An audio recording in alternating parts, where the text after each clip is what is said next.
Hello. In life, we all experience moments of crumbling before unexpected walls. We often feel frustrated by the fact that yesterday's great success does not guarantee today's victory.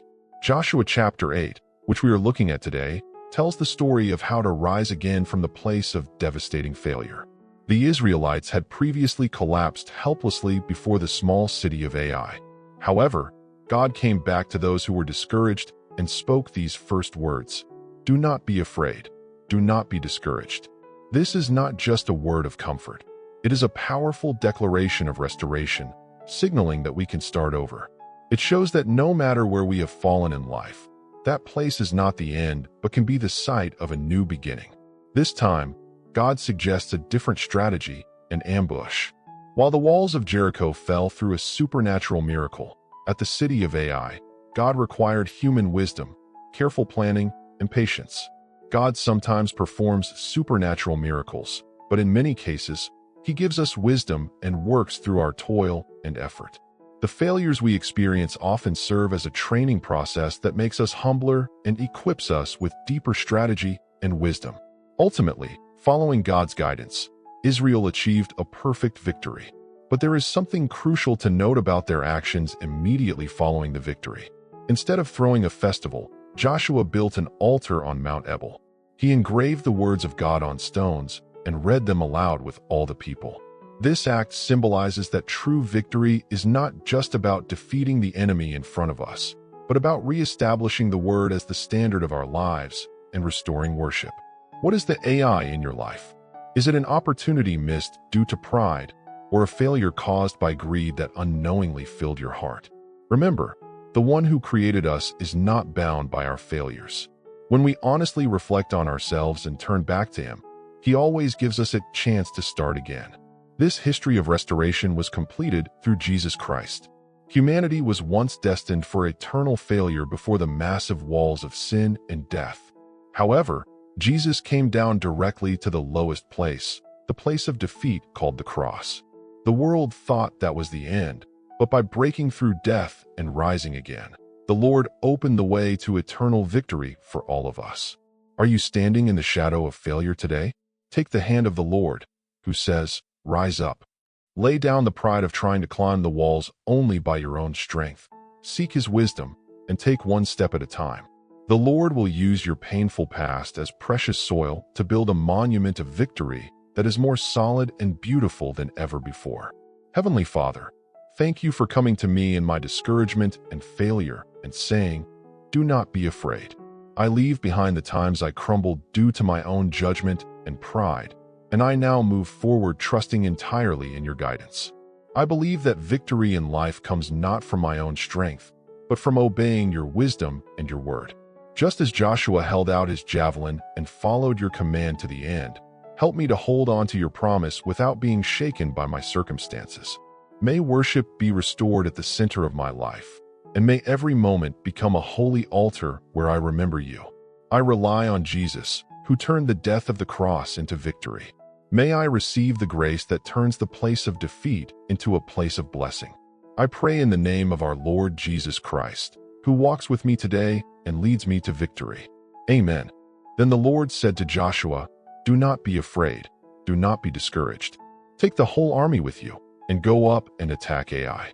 For I have delivered into your hands the king of Ai, his people, his city, and his land. You shall do to Ai and its king as you did to Jericho and its king, except that you may carry off their plunder and livestock for yourselves. Set an ambush behind the city."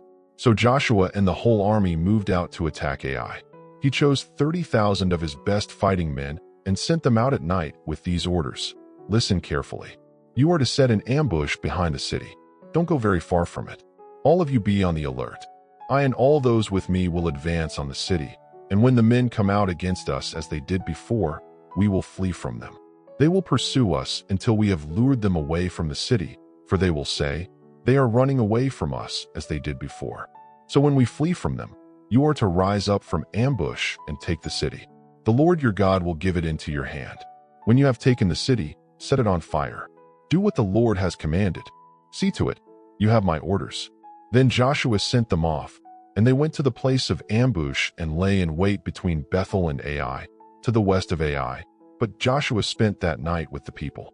Early the next morning Joshua mustered his army, and he and the elders of Israel marched before them to Ai. The entire force that was with him marched up and approached the city and arrived in front of it. They set up camp north of Ai, with the valley between them and the city. Joshua had taken about 5,000 men and set them in ambush between Bethel and Ai, to the west of the city. So the soldiers took up their positions, with the main camp to the north of the city and the ambush to the west of it. That night Joshua went into the valley.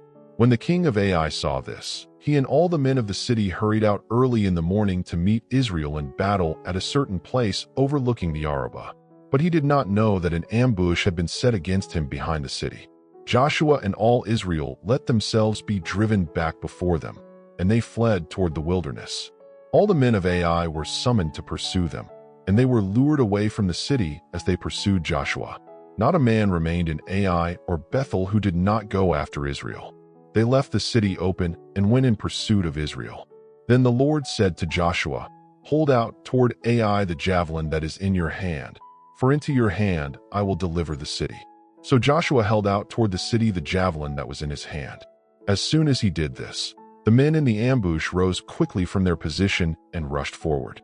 They entered the city and captured it, and quickly set it on fire.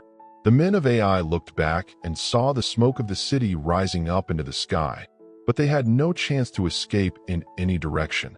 The Israelites who had been fleeing toward the wilderness had turned back against their pursuers. For when Joshua and all Israel saw that the ambush had taken the city and that smoke was rising from it, they turned around and attacked the men of Ai. Those in the ambush also came out of the city against them, so that they were caught in the middle with Israelites on both sides. Israel cut them down, leaving them neither survivors nor fugitives. But they took the king of Ai alive and brought him to Joshua. When Israel had finished killing all the men of Ai in the fields and in the wilderness where they had chased them, and when every one of them had been put to the sword, all the Israelites returned to Ai and killed those who were in it. 12,000 men and women fell that day, all the people of Ai. For Joshua did not draw back the hand that held out his javelin until he had destroyed all who lived in Ai. But Israel did carry off for themselves the livestock and plunder of this city, as the Lord had instructed Joshua. So Joshua burned Ai and made it a permanent heap of ruins, a desolate place to this day. He impaled the body of the king of Ai on a pole and left it there until evening. At sunset, Joshua gave the order, and they took the body down from the pole and threw it down at the entrance of the city gate. And they raised a large pile of rocks over it, which remains to this day. Then Joshua built on Mount Ebal an altar to the Lord, the God of Israel, as Moses the servant of the Lord had commanded the Israelites. He built it according to what is written in the book of the law of Moses, an altar of unhewn stones, on which no iron tool had been used. On it they offered to the Lord burnt offerings and sacrificed fellowship offerings. There, in the presence of the Israelites, Joshua wrote on stones a copy of the law of Moses. All the Israelites, with their elders, officials, and judges, were standing on both sides of the Ark of the Covenant of the Lord, facing the Levitical priests who carried it. Both the foreigners living among them and the native-born were there.